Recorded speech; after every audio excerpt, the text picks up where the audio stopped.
great Persian kings. By sundown, the Greek victory celebration degenerates into a drunken melee. By sunup, Persepolis, the crown jewel of the Persian Empire, with palaces unrivaled anywhere in the world, is burned to the ground. More than 2,500 years later, these immense towers stand as testament to the soaring heights this now forgotten empire once reached. I equate Persia with luxury, with rich tapestries and beautiful rugs and my mother's fat, fuzzy Persian cat named Otis. But I also think of a fantastic Persian king named Cyrus the Great, who believed in religious and cultural tolerance, and who freed the Jews from Babylon to return to Israel. Hello, I'm Peter Weller, and welcome to the Persian Empire. Around 4000 BC, two nomadic tribes were starting to take root in a rich but hot Iranian plateau, the Medes in the north, the Persians in the south. Being as that these tribes were nomadic, they were more interested in survival than conquest. As they became less nomadic, they had to learn how to farm, in particular how to cultivate this fertile Iranian plateau. But to do that, they needed a source of water. The early Persians may have very well become dust in the winds of history had they not unlocked a source of water and, just as importantly, a means to channel that water to their crops and settlements. And what makes this engineering feat so remarkable is that they found this water not from rivers or lakes or oceans, but from the most unlikely source of all, rocks. Persia emerged out of nothing, a rugged, hostile terrain built with only invention and determination. 3,000 years ago, nomadic early Persians roamed the parched, forbidding Iranian plateau. Finding water meant traveling long distances. It fell to a hybrid engineer, geologist and diviner called a Mogani to figure out how to bring it back to his people. Using nothing more than stone chisels, Moganis would build the first cornerstone of the Persian Empire. A breakthrough system of underground irrigation canals called qanats. They began by harnessing gravity to exploit the natural topography of their land, which sloped relentlessly down from the Alborz Mountains towards the Persian Gulf.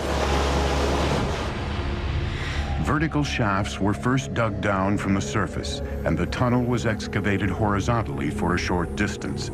Then another vertical shaft was built, approximately 3/4 of a mile up the slope, and the channel continued. It can be sometimes 20, 30, 40 kilometers away, so it's a very skilled operation, to the point where the gradient of the water channel meets the aquifer, or the groundwater, sloping up at the point where the mountains begin. The angle of the slope was crucial. 1 unit in elevation for every 100 on the horizontal. Not too steep, because that would erode the base of the water channel, and of course not so flat as to prevent the water from moving to its intended destination. 2,000 years before Rome's legendary aqueducts, the Persians were channeling massive amounts of water over long distances. In hot, dry climates, with minimal loss due to leakage or evaporation. Water means food. But the engineering technology to locate that water and move it was a carrot that the Persians were dangling in front of their neighbors. Around 700 BC, all of these tribes were united under one legendary figure named Achaemenes, who founded a dynasty. But this dynasty thrived and flourished under one guy, a guy I would have liked to have met, named Cyrus the Great. Cyrus created and maintained an empire thanks, no doubt, to his military savvy, but he was also a political genius. He was an excellent, benevolent manager of men. Historians have called him humanist. The Jews call him Mashiach, or anointed one. His own people called him father, and even the Ionian Greeks whom he conquered called him a just and worthy lawgiver and ruler. Cyrus the Great came to power in 559 BC. It was the beginning of the Achaemenid dynasty. Their reign would change the course of history and redefine architectural possibility. If you're looking at the greatest personages in history who have affected the world, Cyrus the Great is one of the few who deserves that epithet, the one who deserves to be called the Great. The empire over which Cyrus ruled was the largest the ancient world had ever seen, and may be to this day the largest empire ever.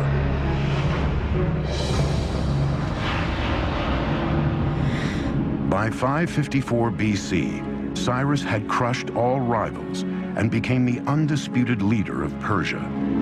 Now it was time to conquer the world. And if he was going to build an empire, he would need a magnificent capital city to reflect its growing stature. In 550 BC, Cyrus launched one of the most ambitious engineering projects anywhere in the ancient world.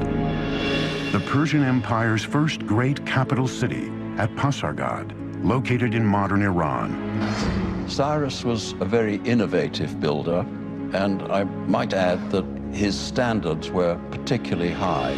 We can also say that his building project reflected in some ways the technologies that he found in the course of his various conquests. Like the Romans centuries later, the Persians were borrowers. They took the best and most advanced ideas from the cultures they conquered, then developed them even further into technologies uniquely their own. The art and engineering of Pasargad drew on influences as far-flung as Assyria, Egypt, and Asia Minor, thousands of miles away. There were stone workers, woodworkers, brick makers, relief makers, and we know that these were people often imported from all over the empire. Today, over 2,500 years later, crumbling ruins are the only remnants of what was once here, Persia's first shining capital city. Pasargad's showpiece was its two magnificent palaces, surrounded by a majestic park and vast formal gardens. Among them, the first known appearance of the astonishing Paradisia, the four-quartered walled Persian gardens. The gardens had over 1,000 yards of channels of carved limestone, designed such that water would enter small basins every 16 yards. The Paradisia of Pasargad laid the foundations for many of the world's most magnificent gardens for the next 2 millennia. What's particularly different with the Paradisia is the application of the geometric design. So we have squares, rectangular designs, floral designs, cypress trees, wild grasses, roses, lilies, all kinds of vegetations. And this is the concept of the modern park as we know it. As Pasargad was being built, Cyrus added to his dominion one enemy kingdom after another. But Cyrus was a very different kind of king. He refused to enslave his new subjects, a revolutionary concept in the ancient world. He recognized the local validity, if you will, of different religions and beliefs, and allowed those things to persist. In 539, Cyrus conquered Babylon, but he did not present himself as a conqueror. He presented himself as a liberator, rescuing these people from their despotic ruler. And then he did a totally unprecedented thing. He freed the Jews. The Jews had been living in Babylon in captivity ever since Nebuchadnezzar destroyed Jerusalem and their temple, and Cyrus freed them. Now, it could be said in hindsight or political history that Cyrus was looking for a buffer state between a hostile Egypt and his own empire. But so what? The point is that no one had ever done anything like this, and hardly anyone has ever done anything like it since. And subsequently, he is the only Gentile in the Bible to be referred to as Mashiach, or Messiah. As one distinguished Oxford scholar once said to me, Cyrus always had a very good press. It's a very true statement. Before he could launch the campaign that would make Persia the lone superpower of the ancient world, Cyrus the Great died in battle in 530 BC. He didn't live long enough to show what really he could have done outside the battlefield. So in that sense, you can compare him with Julius Caesar, who conquered, but did not live long enough, he was assassinated, to put the empire that he conquered together. By the time Cyrus died, the Persian Empire had 3 capitals: Babylon, Susa, and Ecbatana. But he chose to be buried in a city he created, Pasargad, in the tomb that mirrored the man who built it. At Cyrus's tomb, one of the aspects that shows his humility is that tomb is relatively unadorned, very simple, very elegant. Cyrus's engineers built the tomb in the form of simple but heavy stone Western structures.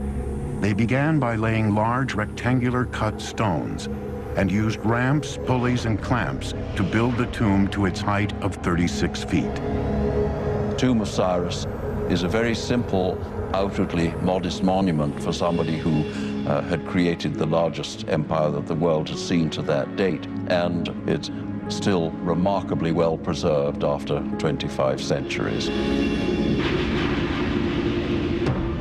For 30 years, no power on earth could stand up to Cyrus the Great.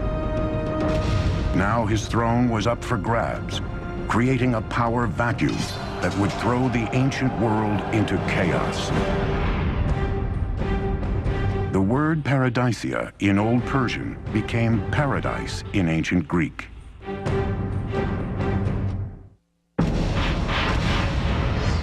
"530 BC, Cyrus the Great, the architect of the greatest empire the world had ever known, is dead. For Persia, its future now hung in the balance. Rivals and pretenders to the throne vied for power.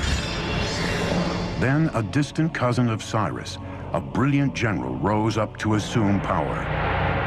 When the smoke cleared, the Persian Empire was securely in his grasp.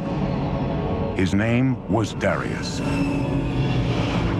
And he would become arguably the greatest Persian king and one of the greatest builders of all time. Darius hit the ground running. He began by rebuilding the old capital of Susa with brand new palaces adorned in glazed brick. Today, the magnificence of the capital Susa is even found in the Bible. When the Greeks talk about Persian palaces, for example, they routinely mention Susa.